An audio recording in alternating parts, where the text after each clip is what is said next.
Nestled off the coast of northwest Africa, the Canary Islands are a Spanish archipelago of 8 volcanic isles.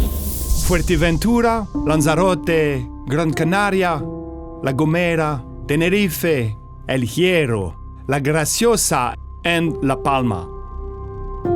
In my journey to uncover the secrets of these 8 isles, I've heard whispers of one more island, a 9th phantom island, known as San Borondon.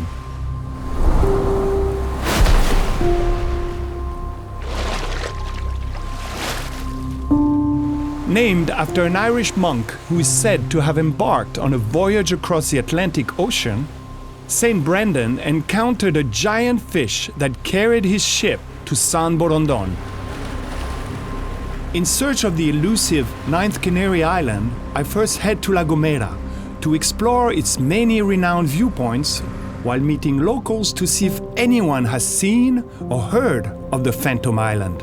Of course I have. I have millions of history and story because I have been a sailor 30 years. Many years ago, it was a big calamar who was floating on the surface of the sea just here on What this is island. big? Like as big as what? 8 meters long. So like the boat, more or less. That's funny you say that because Saint Brendan, the monk that first saw the island, supposedly his boat was lifted by a giant fish. Who knows? Yes, Who knows? yeah. Who knows? There's so many stories on this island.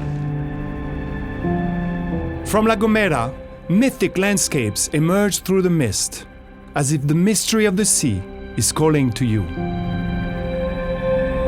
Before I parted ways with Hugo, he suggested I visit La Palma, where I might find the only physical evidence of the Phantom Island.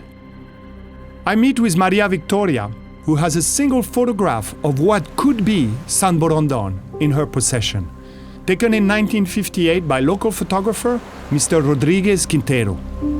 Have you yourself seen the island? No, no la he visto, pero existe, seguro. Lo que sí conozco a gente que la ha visto, incluso la ha fotografiado, justo por ahí. En esa zona. En esa zona, ahí. Ahí fue donde Quintero, desde mucho más arriba, la logró captar. Este es el fotógrafo. Y estos son testigos de esto. 3 niños. 3 niños. ¿Me crees ahora? San Borondón existe. È incredibile. What Mr. Quintero saw through his camera's lens, I need to see for myself. To get closer to the legend, I move to Tenerife, where San Borondon is grounded in a more historic account. Buenos días, Hola, José. buenos días. San Borondón es un fenómeno de observación de una isla fantasma. Aparece y desaparece. Es un fenómeno óptico, un fenómeno para el que tenemos que buscarle una explicación científica. La sombra del Teide proyectada es una propuesta, pero en siglos anteriores, desde el siglo XVI hasta el siglo XIX, San Borondón era una isla que para la población y para los navegantes de esa época era real. No se dudaba de su existencia. Closer perhaps to this legend's genesis, I scale the slopes of Tenerife's Mount Teide, the Canary's mightiest volcano, where a fascinating phenomenon occurs. When the sun is low, the mountain casts its shadow for miles out to sea in what's claimed to be the largest projection in the world. You could see, it could give you the illusion that there's another island in between Tenerife to La Palma. Wow, it makes me feel small, you know? Perhaps this was the island St. Brendan saw.